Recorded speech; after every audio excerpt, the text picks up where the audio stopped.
And we are underway, broadcasting to you from our North Catholic Studios in Cranberry Township for this 7th episode of our podcast on North Catholic Athletics. My name is Alex Brown. And I'm Ryan Berry. And together, we are your hosts for this podcast. And Ryan, this is a special podcast. Yes, it is. Mr. Len Komoroski is going to be coming on, the former CEO of the Cleveland Cavaliers, a North Catholic alum. It's going to be a great interview. But first, let's talk about some volleyball. Yes, and the North Catholic volleyball team, as you can tell, my voice is not all there today. I was at the volleyball game last night. It was a crazy atmosphere. Is that what it's from? That's what I'm going to blame it on. I left it at Fox Chapel. My voice is still at Fox Chapel, which is where the game was, and where North Catholic won their state semifinal matchup against Thomas Jefferson, 3-1. They lost the first set, Ryan. And from there, you might think a team might be a little bit stumbled from there. They had a stumbled start. It's going to take them a little bit to get going here the rest of the set, and they don't have the early momentum. But they lost that set 20-25, and they came back and they won the next 3 sets, Ryan, to go to the state championship. And they've shown resiliency all through states against Latrobe. They didn't lose the first set, but they were down a couple times and it was really close. And then again, now in the semis, they were down and they came back. What have you seen from the resiliency-wise? You were at the game last night. What have you seen resiliency-wise from the Trojanettes? I think it's been absolutely remarkable how they're able to bounce back from timeouts and bad runs. When they came back to start the second set, and Yellow Baylog went on a 5-0 serving run to start out the second set. And then obviously it went a couple different ways from there. But they had a great start, and they're tremendous at bouncing back. In the second round at states, they played Hollidaysburg at Derry High School. They lost the first set there too, and they battled back from there. And they're really remarkable when they lose the first set. I can remember back to last year, and I think it's so much to do with the senior class, those 9 seniors that are such a key part of this team. Look back to last year in the state semifinal. They played Phillipsburg Osceola, and they won that after losing the first 2 sets. They came back and won the next 3 sets, and then went on to win the state championship after that. And now they're going back to the state championship in a new classification, which is absolutely remarkable. And it just speaks to Coach Federer's leadership as well, being able to get the team aligned. I mean, the timeouts you mentioned really helped rebound the team. And losing the first set, they were able to reset, and they won 3 straight last night. I mean, that's really tough to do in a semifinal matchup with all that pressure. They didn't even feel pressure. They come back, won 3 straight, and they dominated that 4th set. And when it's, that's usually the closest one when it's the elimination one, but they were able to dominate that one, win it big. That third set in the match last night, 27-25, North Catholic won that. And it was at a point where it felt like whoever wins this set is going to win the match. And it ended up working out that way with North winning that. And then Thomas Jefferson didn't have enough left in the tank. The rest of it. That really took the wind out of their sails, as their crowd was into it throughout most of that match up into that 3rd set. And then once you get in the 4th set, North Catholic pulled away quickly. And they have that breakaway burst that they can have, that they go on a run, and then they're unstoppable. And you can't catch them. They're just so dominant. Now they're in the championship this Saturday in Hershey. And they're playing Pope John Paul out of Philly side of the state, and that'll be a tremendous matchup against Pope John Paul II. That'll be at 3:30 in Mechanicsburg, where they're going to be playing that matchup, and it's going to be a great matchup. It will be. We wish them the best of luck, and now let's transition to an interview with Mr. Len Komoroski. And ladies and gentlemen, as promised, we're here with North Catholic alum, class of 1978, and former CEO of the Cleveland Cavaliers and Rock Management Group, Mr. Len Komoroski. Mr. Komoroski, thank you for taking the time to join us today. No, great to be here. Looking forward to our discussion today with both of you here, Ryan and Alex. So, thank you. To start off, how does it feel to be back at North Catholic? Well, when you say back at North Catholic, this is a little different iteration than what I went to. So I was at Troy Hill, and I'm beyond thrilled with where North is now. Given where it was great when I went there, but it was the facilities weren't as strong, a little bit dated, but as it was, but and as a school, it didn't quite have maybe some of the other opportunities you may associate with others, but it was still a great place to go. And the spirit, the mission, the students, the teachers, all of that made the best of what we have. And why I'm saying I'm really excited about now is because the promise of what North could be is more realized here today. So you have a campus that, I just walked through here and I was talking to President Wilson about, every time I've walked in here now several times and been through here, and it's been simply amazing. I think just in terms of the environment is much more conducive to learning. I know you've had incredible outcomes as it relates to for all of you students, in terms of just even with performance in the SAT scores and everything else of that nature. So you're getting a terrific education. You have just great facilities, and you actually have a campus here that has potential to even be more, long-term down the road for other opportunities associated with it, which, we were pretty landlocked down in Troy Hill with what we could do there. So, so it's great to be back and to, see North in a strong position and getting stronger. Thinking back, do you remember what brought you to North Catholic in the first place? Well, I will tell you, my father was a graduate of North, and so we were a North Catholic family, so that's where we were going. So I graduated from North. My younger brother, Greg, class of 79, he graduated from North. My younger sister, Mary Jean, she graduated from North in class of 81. Our older sister, Karen, she did not go to North, but the three of us went, and frankly, it wasn't even really a discussion. We were going north, and so and Shaler at that time, where we grew up in North Hills, Shaler was going through a challenging period. They had exploded as a school district and didn't have facilities. They actually had split shifts for high school, so you'd have a morning shift and an afternoon shift, and so they had to condense the school day for those students. So it was a pretty tumultuous time at Shaler. So I think for that compelled our parents to make that a non-decision and just saying, well, here's where we're going. You mentioned that you had a great experience at Troy Hill for North Catholic. Do you remember any of your fondest memories from that time there? Well, I tell you, I enjoyed sports, so I played sports, and I played it, at different. So I started out playing football, and until I had a neck injury after my sophomore year, and stopped playing football. So as a result, but I started playing soccer, which I'd never played before, and a lot of good friends, even to this day. We had a tremendous amount of fun. We didn't have a good team, but we really had a good time doing it. Had a great time doing it, and soccer was really just sort of being born. I mean, we were, I think, the first team in North Catholic history, so there wasn't really any team before that. So you have these established programs. When you're playing a Mount Lebanon, or Shaler had a really good team, or others of that nature, Springdale. It was tough going, but we had a gritty group, we had a fun group, and we actually had a little bit of success, and then we had a club version of the team that did really well.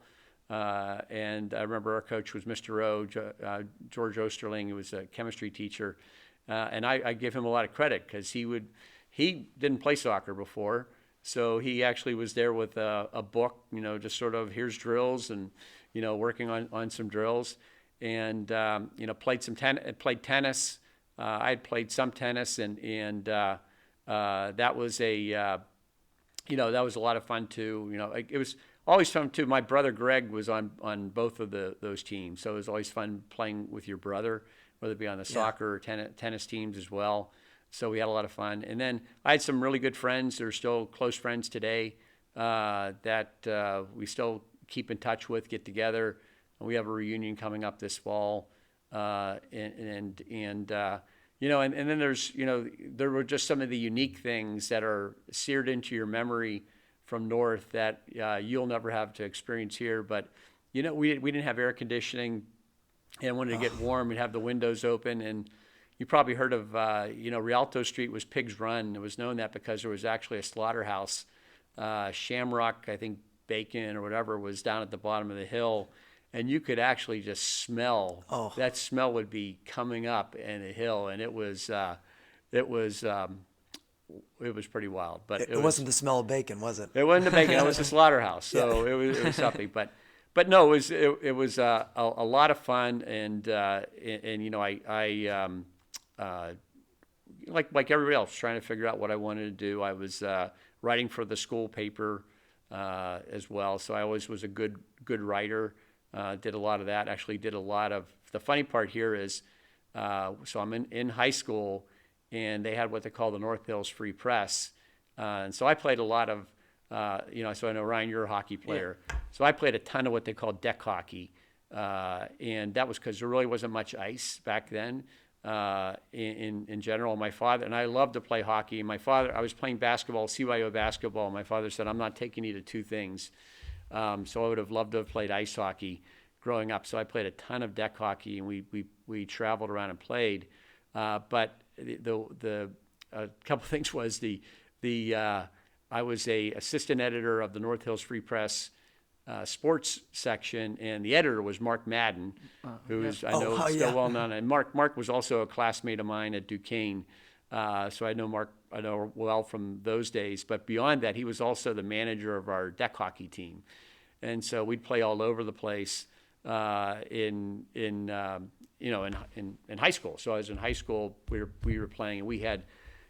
Players from our high school, the North had a high school team. Larry Goss, Chuck Spatafor, these guys were traveled with us as we played around. So we had a lot of fun, as well playing deck hockey. And we would travel all over the northeastern seaboard. We'd play up in Massachusetts. We played in Toronto. We played in. Up in Cleveland. I remember there we played in New Jersey. They had the Ball Hockey Association there, and then and I remember playing in a summer tournament. And back then, NHL players would play street hockey or deck hockey just for the conditioning before rollerblading. And I remember we played against Ricky Vive and Dino Cesarelli. They played on different teams, and you'd have to Google their names to see who they are, but they're guys who scored a few hundred goals in the NHL, so it was good. And one year we had Marty McSorley on our team. Oh my gosh! Who was a Penguin in the summer, so we had a lot of fun. That's awesome. And then that love of sports that you had, when did you realize or think to yourself, I want to do this as a career, or maybe if I can't play it, manage it? Well, that really didn't happen until, frankly, my senior year of college. So I went to Duquesne University. So I think we were talking a little bit before we got on here about. And so a couple of things. I wanted to. I always loved sports, but I was I was like a lot of people. What am I going to go to school for, and what do I want to do? And I was very fortunate. My father worked in the steel industry his entire career. So. Actually worked at Armco Steel in Ambridge, and prior to that, and Spang and National Supply Company in Etna, made his way through, and they were, my father had really inspired us relative to education because he was the first of his family to go to college. So his father came over from Poland. And he was working at Armco, and he went to night school for 8 years at Pitt to get his degree. And he ultimately started working in personnel. He was in the mill and worked his way into the front office and so he was great for us for education and going to college. I had applied to a number of schools. I had a couple soccer scholarships, but I was looking for a place that had a communication school because I wanted to write and see what would happen from there, even though, like my father was saying, journalism, we have a lot of journalism majors in the steel mill, so it's like, you never know. It's not like, it's not maybe the safest path all the time.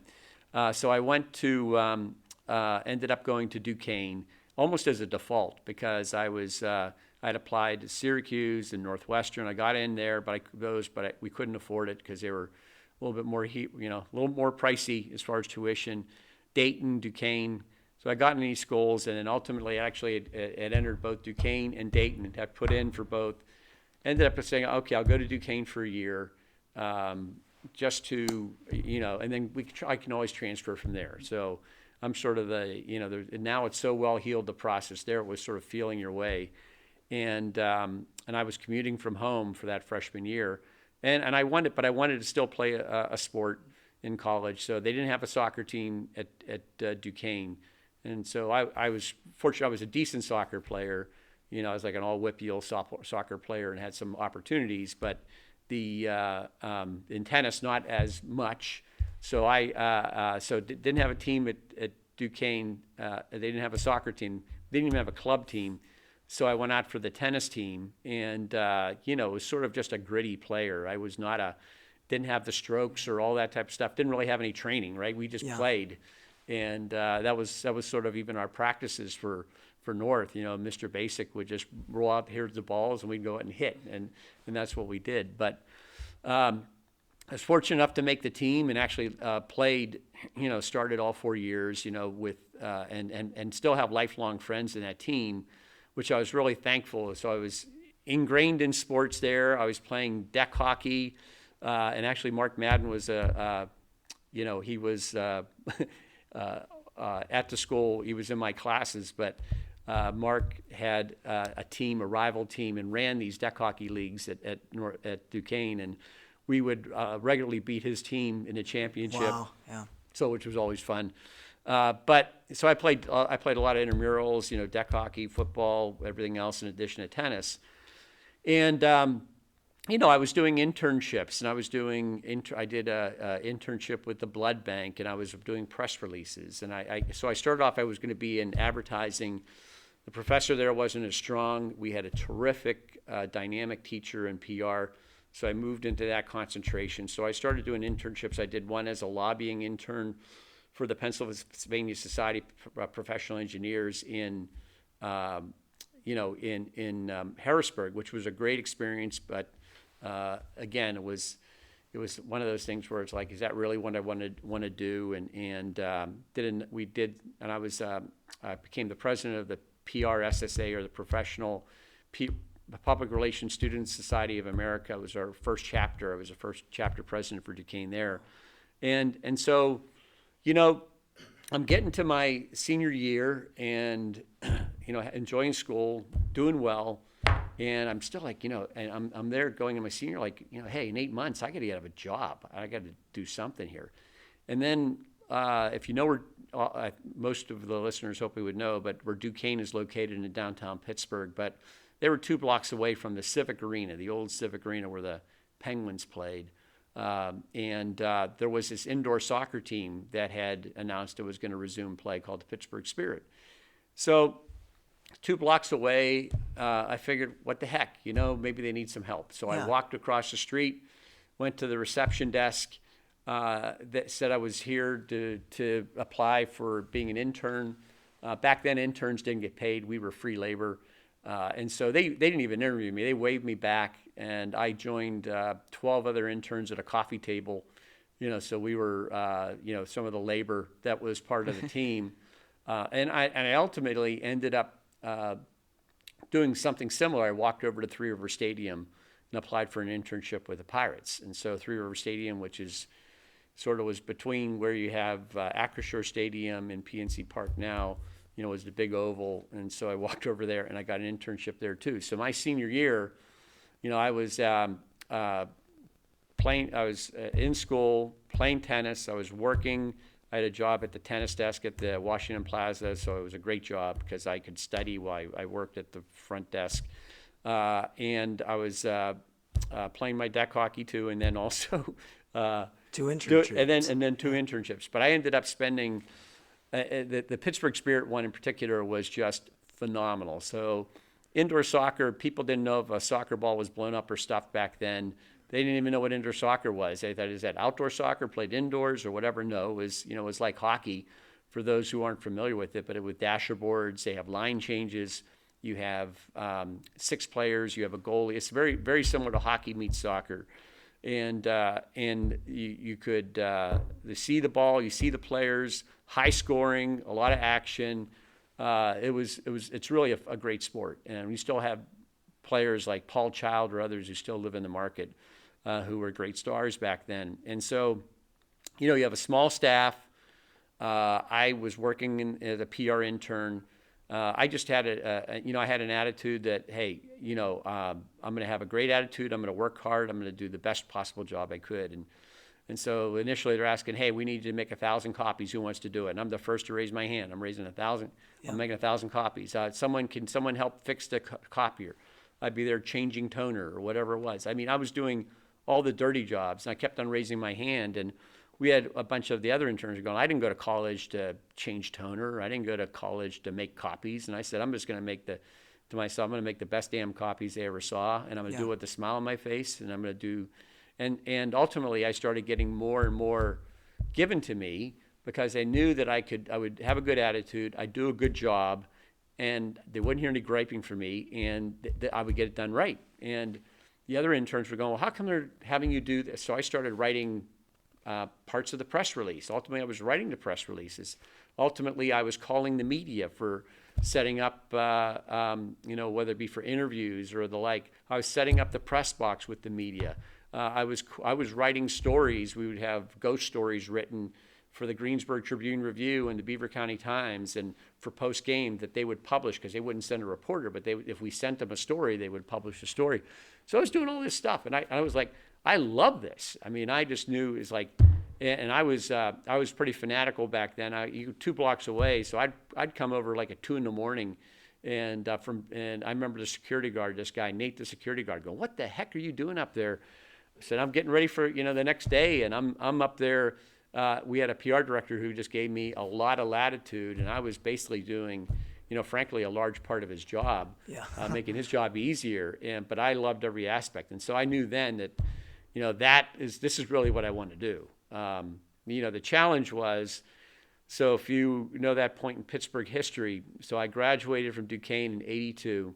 The steel industry had basically collapsed, had left. It was unbelievable. Just as quickly as it was, as much as it was part of Pittsburgh's fabric, it left. And there was, I even looked this up, and at that point in time, the unemployment rate in Pittsburgh at that time was 19%. You had a lot of people who just left. That's why you'll have a Steelers or a Penguins game down in the Carolinas, and you have a huge throng of Pittsburgh fans, and that's because of a lot of people moved to the Carolinas from this area at that time. And so, as I graduated in the midst of this, in bad environment, work environment, there wasn't any opportunities at the Spirit or at the Pirates. And the Pirates, just to touch on the Pirates experience, the Pirates of then were much different than the Pirates today. They were very, very not a real good business organization. They were very conservative, low key, and weren't as creative or innovative or aggressive because the Spirit had to they had no wind behind their backs. They had to create whatever juice, whatever energy from their own, and we did. We had a lot of great things happening. The Pirates at that point were, a little bit more abound, and so but there weren't any opportunities at either, and so ultimately I'm working these different odd jobs. I'm getting out of school, and I end up writing for this place, Omega Research. I got they called I got a stipend, $1,000. It was like $1,000 a month stipend to be working as part of their marketing research reports. And so I was writing this is out of school. I'm writing this report, which is doing a lot of data harvesting for the retort pouch. So it was about the retort pouch, which is, if you know, military ready to eat. Those, where you hear about the food that's good for 20 years, that's a retort pouch. Okay. So anyways, it was a little bit dry, but it was a job. It was something. I was looking for anything, and then I was getting ready to basically I wanted to get back into sports. And the thing about it, and I know I'm predating you guys on so much of this stuff, but the computers were really not even there at that point. There was what they called Digital Deckmate, and Digital was a computer company, but they had almost like it was a word processor, because it was typewriters were converting to word processors. So as we we used this, and I would do data searches and database building on this computer, which at that point was sort of nascent in terms of what's going on. And so I developed a whole database of, I was going to apply to every major pro team, every collegiate athletic department for getting a job in sports. I was putting this all together on my time on the side. And then while I was doing that, there became an open opportunity for a job for a writer for Thrift Drug. And I figured I'll just send a resume into this. And Thrift Drug is now part of CBS. It was up, but it was based in RIDC Park in the North Hills. Big drug company. And I ended up getting the job, ended up doing really well. This is over a period of 3 months. And the thing about it, to get to the punchline here, I know I'm being long-winded to get to this punchline, but so I was doing well with this place. They had brought in a digital deck mate, and none of the administrative assistants knew how to work it there. So they asked if anybody knew how to work it. And this is at their corporate headquarters. They got a few hundred people. And I knew how to work it, and I'm a writer. So I raised my hand because the CEO, a guy named Bob Hannon, wanted to do a 5-year strategic plan, but he was going to write it and a lot of edits, and he needed somebody to work with him. So I'm working with the CEO. I'm there for like 2 months. I'm working with the CEO like sort of day and night as he's putting together a strategic plan for this company. And I'm obviously, my visibility is elevated because I'm working with this guy. And then ultimately I have come back to my desk, and there's 2 messages, one from the PR director of the Spirit and one from the general manager. And I call up the PR director first, his name Paul D'Angelo, a great guy. Paul goes, "I've been fired, but I recommended you for the job." And then the GM, Chris Wright, who's still a friend to this day, a great friend, Chris said, "Hey, we'd love to hire you." And so you got to imagine at this point, you have this indoor soccer league, which you don't know if he's going to be in business by the end of next year. And now I'm at Thrift Drug, pension plan, on the radar of the CEO, all this stuff. And I remember going to talking with my parents, and they were always so supportive, even like going for a journalism degree and all that stuff. And it was sort of like my parents were trying to coach me to like, you got this great job, great place, big company, stability, path to grow, all this trajectory. And then you have this team that you don't even know is going to be in business by the end of the year. And, sort of like trying to push me in one direction. And I said, well, I just went for it. And not only that, paid less than where I was at, less benefits, all of that. So, but this is what I wanted to do. It wasn't a job for me. It was a lifestyle. So I ended up taking the Spirit job, and that was really the start of. That's the first outside of those internships. That's what really put me on the course of a long journey, which has been over 40 years now in sports. But it's funny how these roads, I'm a big big fan of Robert Frost, and if like the road, less traveled, less taken, and that is so true. You come in two paths in a road, and take the road less traveled, and it makes all the difference. And that's been a great axiom to live by personally. When you were with the Spirit, I believe they're owned by the DiBartolo family when you were there. Do you have any relationship with them when you were there, and did they help you throughout your career? Well, so Mr. DiBartolo Sr. owned the team, and I was really, I was very fortunate at that time to have been there. So right now you're familiar with sports organizations. So Fenway Sports, as an example, owns the Penguins now.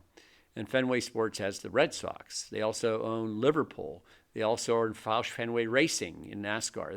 They have multiple. They're a platform entity, which is very common. We're a platform entity. We have the Cavaliers. We manage Rocket Mortgage Fieldhouse. We have the Cleveland Monsters, the American Hockey League, with the Cleveland Charge, the G League, which is our developmental league. We have Cavs Legion, which is our NBA 2K franchise. We have multiple assets in sports. But Mr. D at that point was really way ahead of his time, because most teams at that point would be a tenant in a building, but he had a management agreement for Civic Arena. He had the Penguins. He had the Spirit. He had his own ticketing company, which was Choice Seat, which had managed tickets for 6 states for different entities, which ultimately Ticketmaster bought out. He had his own food and beverage company. He had his own media production company. He owned the Baltimore Skipjacks of the American Hockey League. He owned Thistledown Raceway up in Cleveland. He owned Louisiana Downs. Wow. He owned the San Francisco 49ers. Ultimately, the Pittsburgh Maulers came into being. That was his. So he had a multifaceted sports entertainment organization. And I was in a candy store, right? And so Mr. DeBartolo Sr., incredibly hardworking, but very, very low key. And rarely did we ever see him, even though his presence may have been, was felt from afar. He was in Youngstown. Paul Martha was the CEO of the enterprise at that point. Paul Martha was known for his playing football at Pitt and played in the NFL as defensive back. And Paul was a great guy. But, over the years with Mr. DeBartolo, my correspondence with him was very limited. He was not one who was going to be at many games or be at many events. He was, again, behind the scenes. But, he had a philosophy that if someone can make money on it, then we should be making money on it as opposed to having a third party do it. So he was so far ahead of his time with what he was doing. And I was really blessed to have been in an environment. So on my time, I'd had my internship in school and everything going on, but I would go around to people at the Penguins and saying, "Hey, can I help? What can I do to help you?" And so I would start working. I would work giveaway nights. So, and you start to learn about, hey, well, you need to find out how many people come to each gate. So how many items do we have, for a towel giveaway or a cap giveaway or whatever it is. We'd have to get them from down below the building in gate 2 up to the different locations. So I learned about all that. Or I went to the broadcast area, the media production, and said, what can I help? And I started working in broadcast trucks. And I would do it for Pirate games. I would do it for Maulers games. And back then they had what they called Chiron. And we're used to seeing stats on the screen. You had to input that in a computer in the broadcast truck off premise. And I also was what they call producer spotter, working up and top there too. So, all of that. So I give Mr. DeBartolo just incredible credit to create such a candy store for someone like me to be able to learn from so many other people about, instead of just it being an indoor soccer team, I was involved in so many other facets of that operation because of how big and the empire that he had built.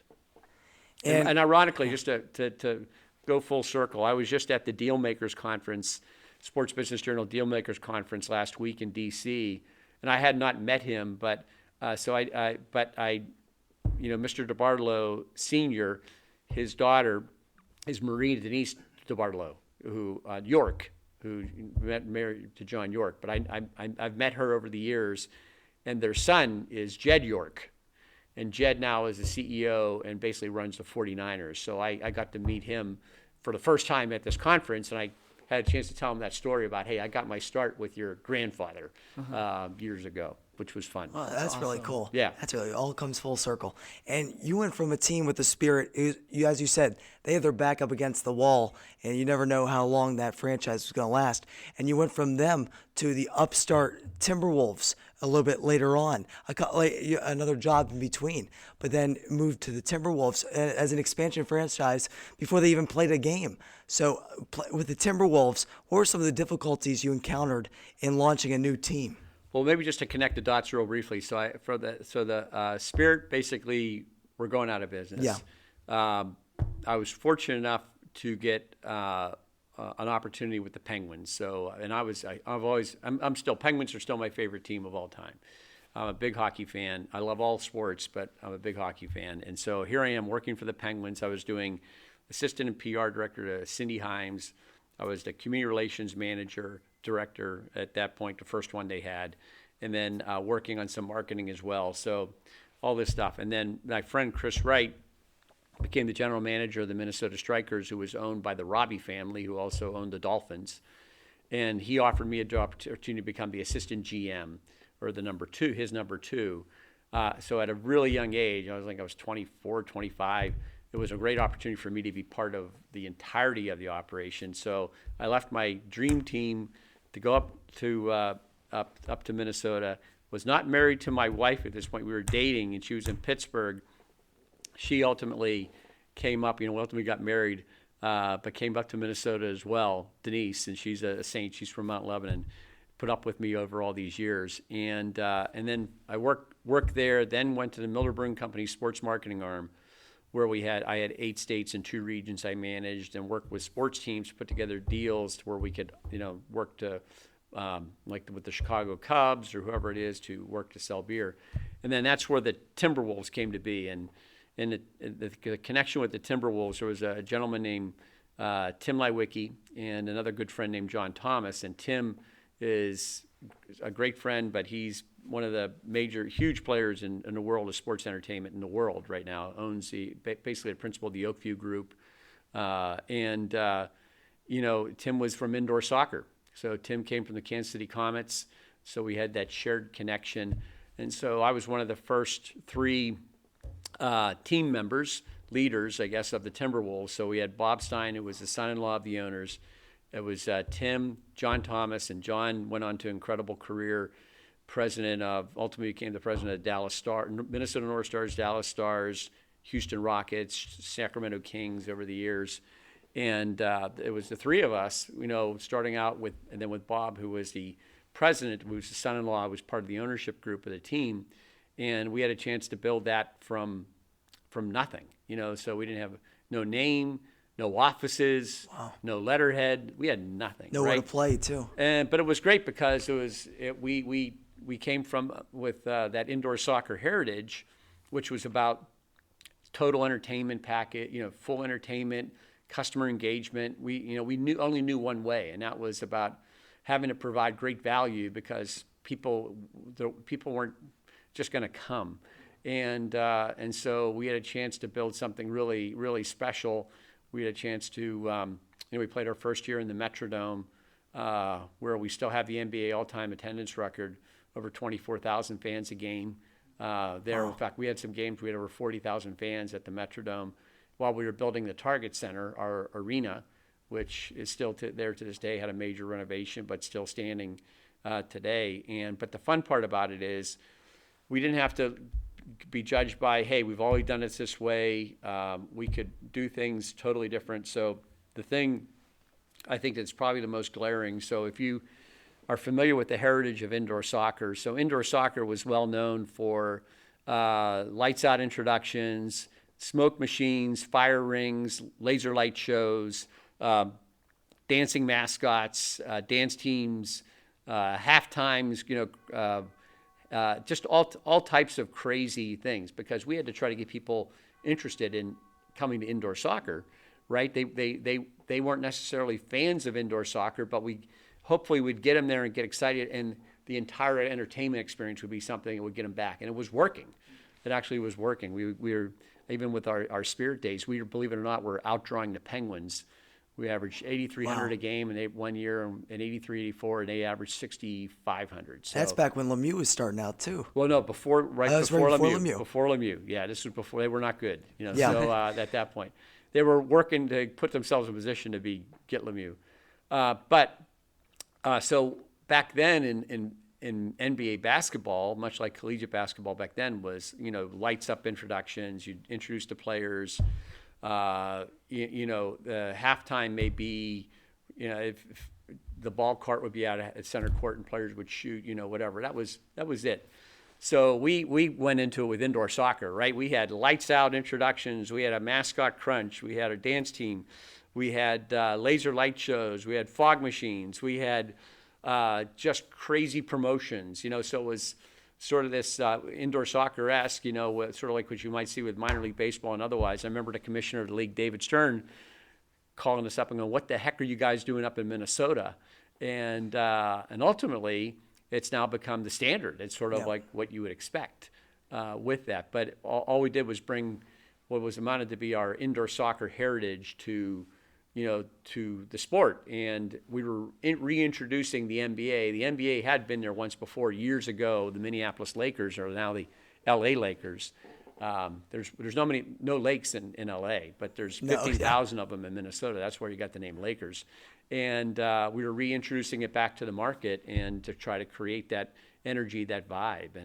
And so that was really what helped differentiate us in the marketplace about being this upstart, and again, not having the shackles of predetermined paths of what had to be done, because we were creating all that from scratch. That almost feels like Las Vegas is doing for hockey, like with the great light shows they do before their games, the great experience all the performances. People have there. Yeah. Like, Well, you mentioned that, so with the we're very fortunate with the Cavs. We have had incredible game presentation from the very beginning. Again, using a lot of those philosophies, and we've been considered one of the best in the league for a long time. And I've been very proud of the team members and leaders I've been fortunate enough to work with over the years. And one of my favorites is he was with me twice in Cleveland with the Lumberjacks, and then longstanding with me with the Cavs is Kerry Buboltz, and Kerry's the president of the Golden Knights, and he was the first president, still the only president they've had,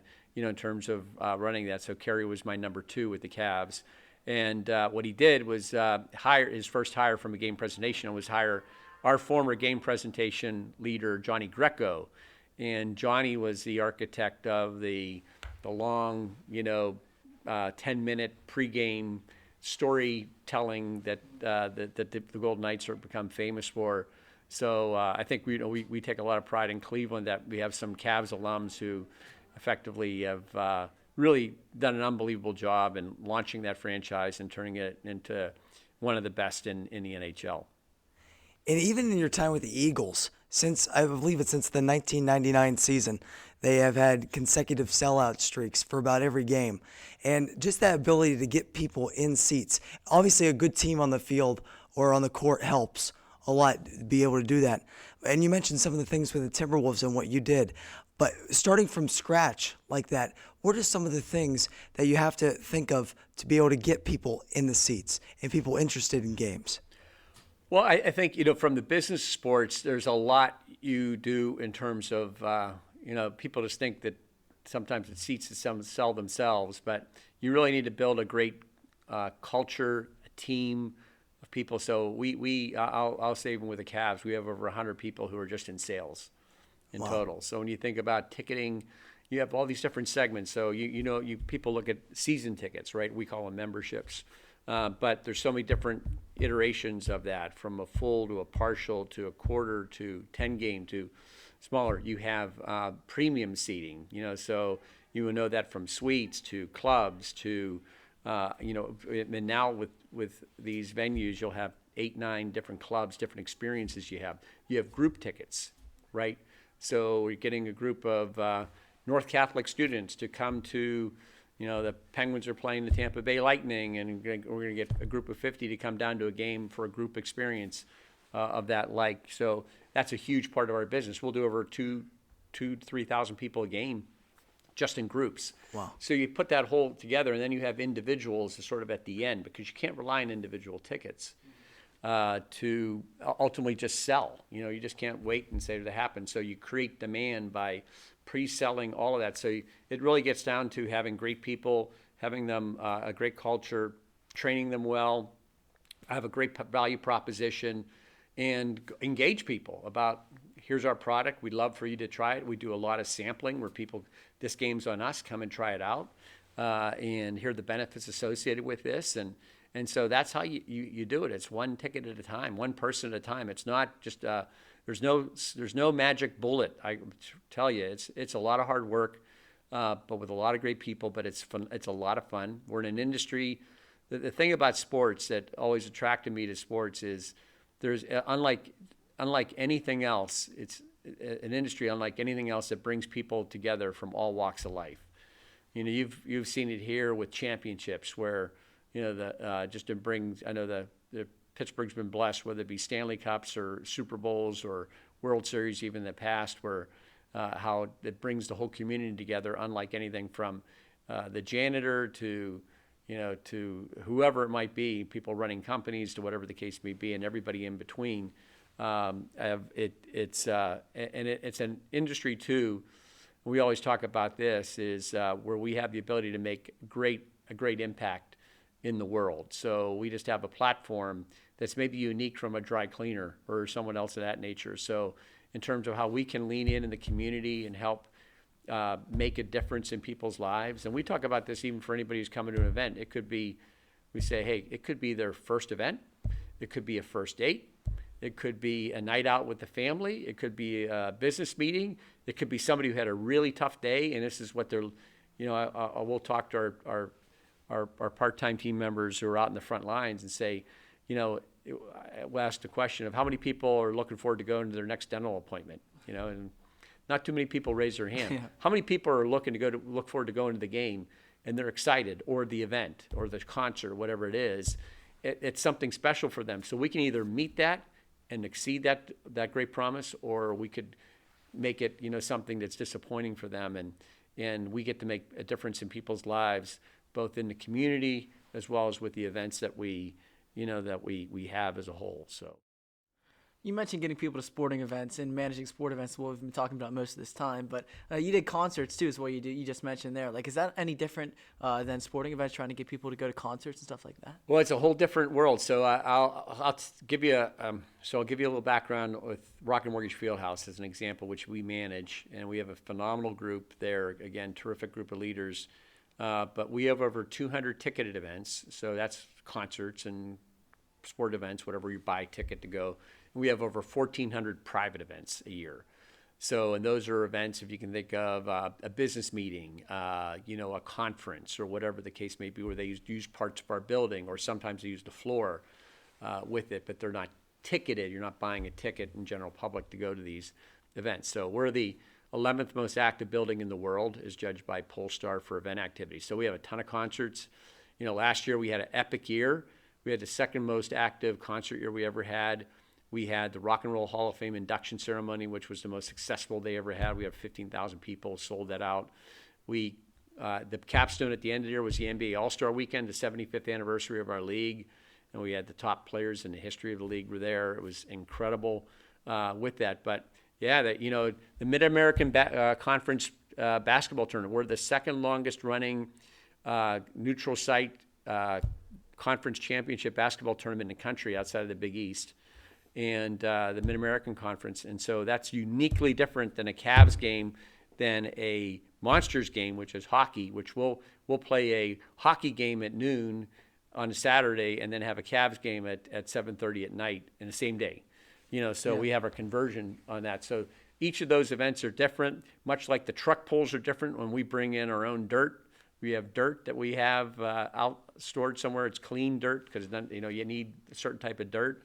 We'll bring it in, and our group will have the floor, and we'll have bring in truckloads of dirt, and we'll have the monster trucks down there. We'll have Disney on Ice, which is a totally different type of event, and with that, or we have, for example, we have Bruce Springsteen is going to be coming to our building here in April. Wow. Or if you have in the past from Justin Timberlake to you name it. We've had Bruno Mars, whatever it is.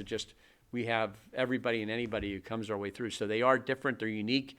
They each have their own unique fan bases. So Eric Church is going to have a different, fan base than, Billy Joel. But they all have their unique profiles, and but the thing that's important for each of those events, for them, that event is their Super Bowl. So in other words, they have this one event in our building. It's the most important event to them. So we have to make sure to give them a great experience, because we want them to come back to our building in terms of the artist. And then we want to perform well as far as sales, because it obviously has a huge impact, because we're right in downtown Cleveland. And our chairman, Dan Gilbert, and we all subscribe to this about how we have a huge responsibility in doing well by doing good, by creating impact in our community. So every person that comes downtown is, generally they're using our restaurants, they're using obviously the parking facilities downtown, so they're using hotels, all of that, and creating economic impact for our cities as well, much like you see here at PPG Paints Arena as well. And you talked about the All-Star Game just now, and in an interview you called it the perfect capstone to your time in Cleveland. With the culmination of that event and how special that was, especially with it being the 75th anniversary of the NBA, and all those legends coming to Cleveland for that event, what did that mean to you as a part of your career? Well, it was great. I've been blessed to be part of 2 All-Star games. We had the 1994 All-Star weekend in Minnesota when I was with the Timberwolves, right prior to leaving there.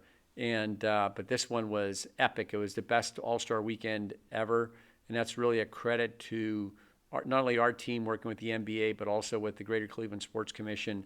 And the amount of activation going on in the marketplace was incredible. So not everybody was going to be able to get a ticket for All-Star Saturday or the game itself on Sunday, but there were so many other events and activities throughout the market that even anybody could go to, many which didn't cost any money.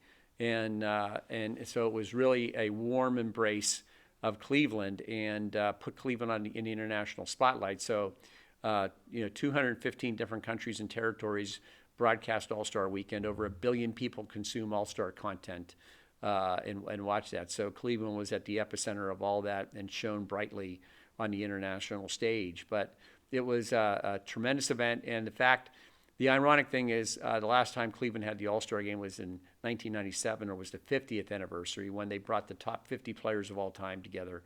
And then here you have the 75th. So they, again, had the top 75 players were honored. Not all of them are with us anymore, unfortunately, but a large number were, and they were all there and honored at halftime. And as we joked with the commissioner, Adam Silver, is Cleveland should get the 100th, because it would only be right to keep that going. But it was an amazing event for Cleveland, and and I think really helped set a new standard for All-Star games going forward. You're now a board member here at North Catholic. What inspired you to come back to North Catholic to make decisions for the school? Well, I had President Wilson had reached out to me just about on some matters, and had asked if I could help out with certain matters, for the school, and it was really a matter of I had to learn more about what that was, and I think just having a discussion with him will really be helpful for me in working on some of these certain matters. Would be just having a better sense of the school in general, in terms of the opportunities, the challenges, the other aspects of it. So we had a discussion about the board. They had a seat open and someone was rolling off, and it in terms of helping to make an impact on a holistic basis for North going forward, or being able to add whatever value I could, not just working on maybe on a episodic basis on this certain projects, but being involved more holistically would make for a better outcome, and being able to impact those other aspects of it as well. So so I'm excited about having a chance to help create the best possible environment here for all of you. I think people who've gone to North over the years, they all realize how important your high school experience is in terms of your growth trajectory and what the opportunities that could yield for you.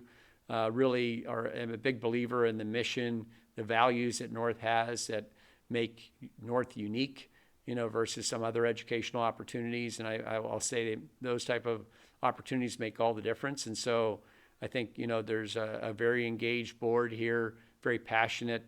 The board chair, with Nick Navari, is very incredibly passionate as well.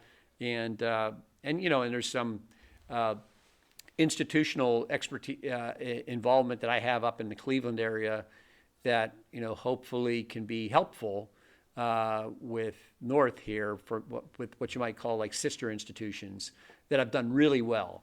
And in fact, there's one in particular that is in the Cleveland area that is, I would say, what is incredible right now. It's Gilmore Academy, where our son went. And Gilmore was not unlike North. It's very similar in that it's a suburban institution.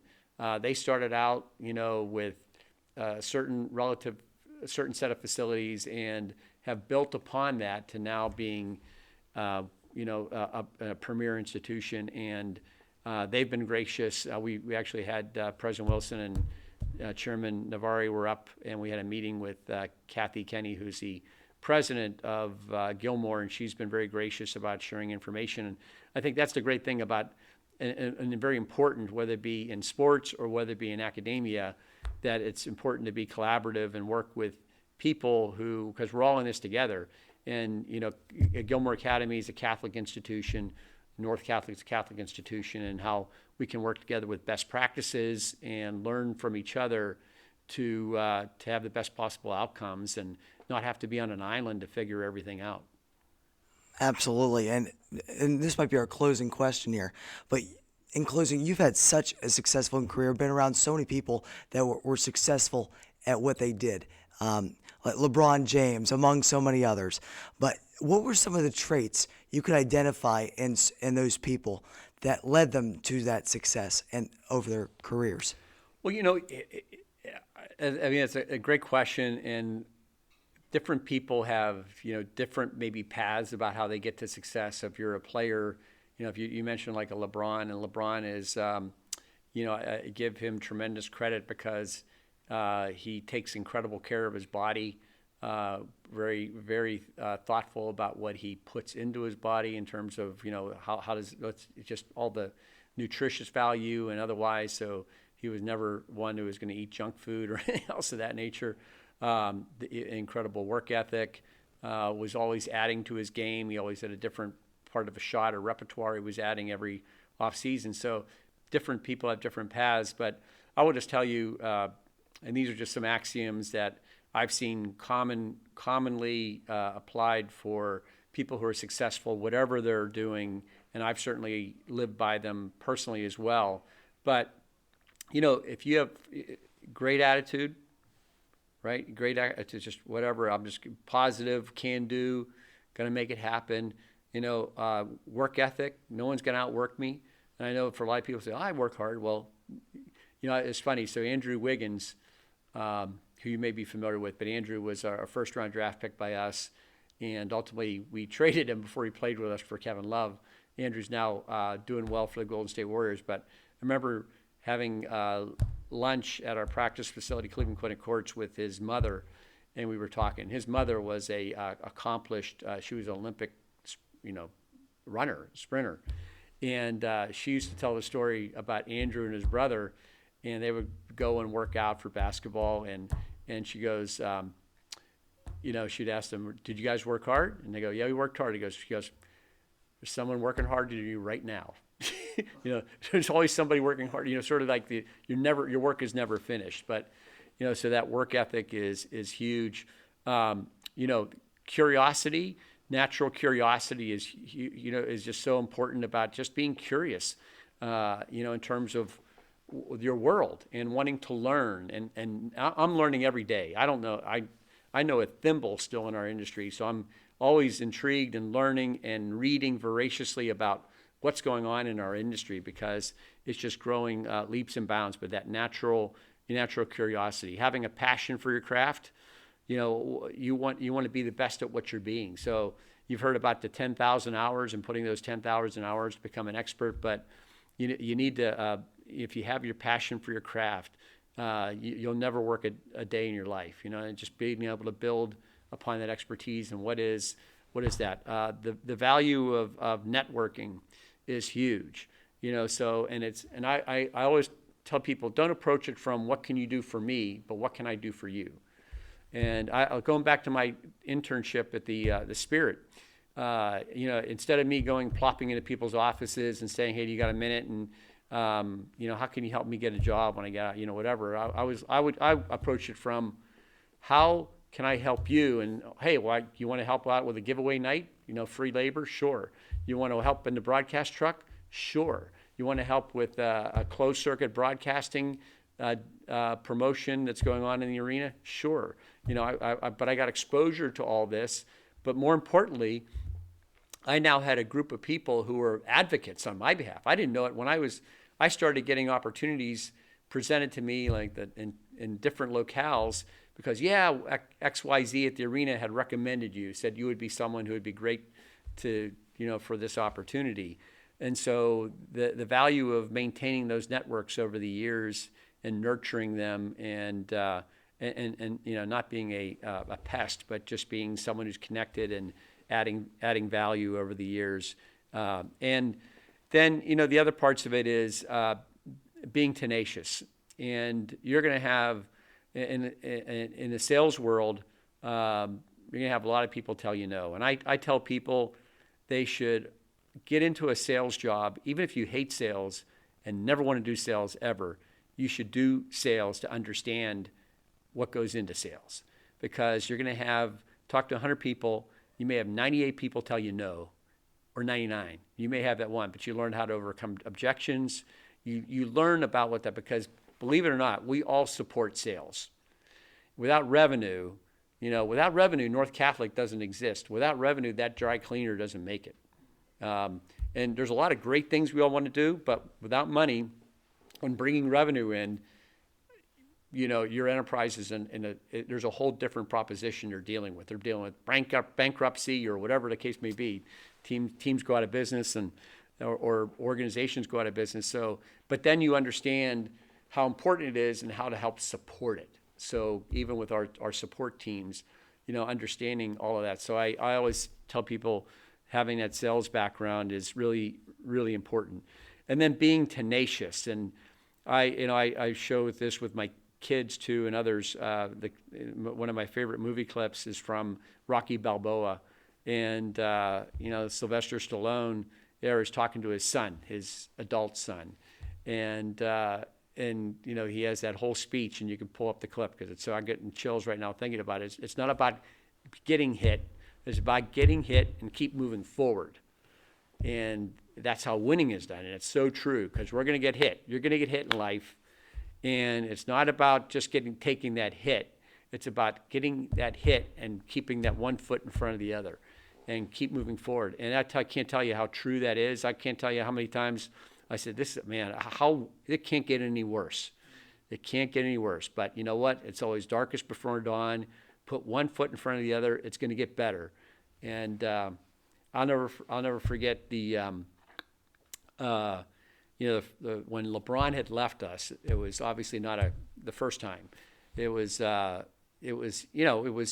obviously well documented out there. It was not a great day for Cleveland. Cleveland took it really hard. And I remember getting a text from a fellow executive, ironically, with the Lakers, Tim Harris. Tim runs the business side of the Lakers, but he is Tim is a former goalkeeper for the Los Angeles Lasers of the Major Indoor Soccer League. So when I was working the business side, he was playing. And he just sent a simple text, this too shall pass. And it's from the Bible, but it's so true. So when those things, when you invariably have all these obstacles in life, just keep one foot in front of the other, because it will pass. It will move forward. And the people who are relentless, who are tenacious, and who combine all those other qualities, those are some common traits that I've seen over the years that add up to success. What as they say, luck is where hard work and opportunity meet. Create your own luck, right? So that's what is in front of you all. I'm excited for you because you have such a great journey ahead. You're in a great institution now, but if you use your own set of core values like we just talked about there and embrace them and go with it, the sky's the limit. Really, it's a wonderful world out there, and this is a terrific industry because we get to change and impact people's lives, every single day. And that was our interview with Mr. Len Komoroski. What a great interview that was. We thank him again for his generous time. A lot of great answers there, and really inspired for the students as well as see such successful alumni and the work ethic that it takes to be successful. So thanks again to him for a great interview. We look forward to maybe talking to him again in the future and everything that he will do for North Catholic.